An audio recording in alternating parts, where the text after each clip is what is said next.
seeking a miracle without taking care of our hearts. This is the landing points.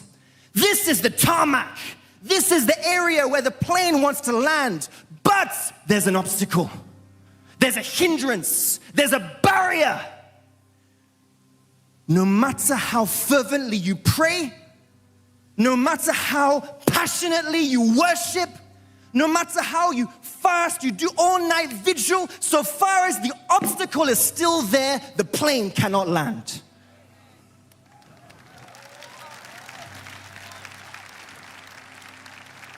Many of us start running from one place to another, trying to find solution, not knowing that the problem is within us.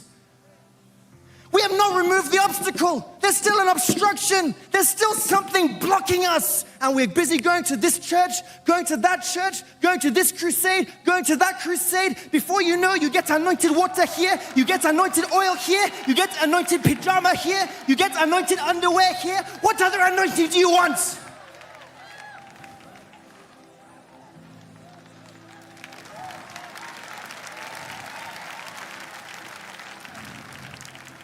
You run from man of God to man of God, but the problem is within you. There's an obstacle. And do you know what happens? This is the painful parts.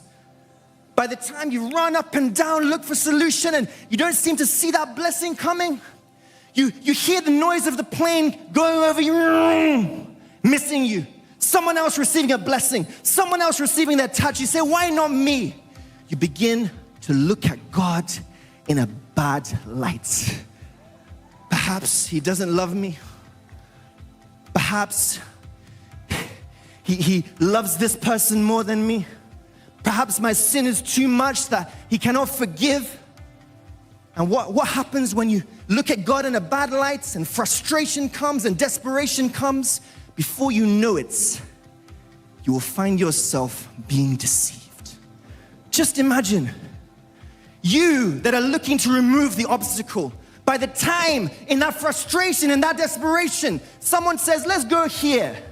You go there and you find yourself in the house of a spiritualist, where you are touched by someone who's not supposed to touch you, where you taste what a Christian is not supposed to taste. Rather than removing the obstacle, you only seem to increase it.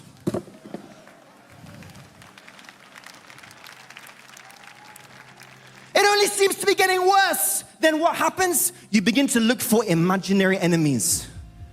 That's my aunt cursed me when I was young. She is the cause. That's my grandmother. Oh God. God will deal with her. What happens? What's going on? As a result of that, another obstacle. Oh my God. Another one. You begin to say that my business partner duped me. He is the cause. God would punish him. God would deal with him. When you sit back in your setback, you wallow in your self-pity, what happens? You begin to try and create happiness outside of God. Let me just take some alcohol. As you take the alcohol, what happens? What happens? What happens? Another one!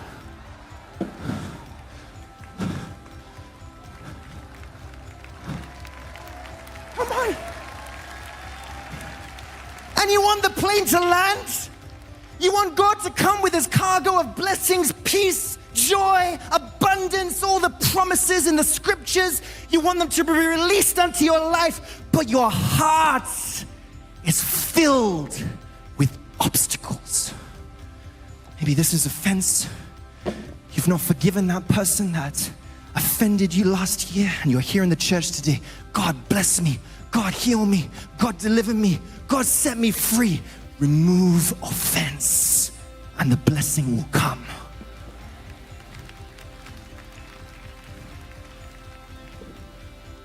What am I trying to say, brethren?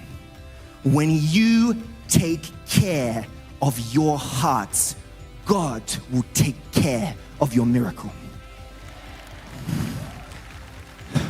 When you take care of your hearts, God will take care of your blessing.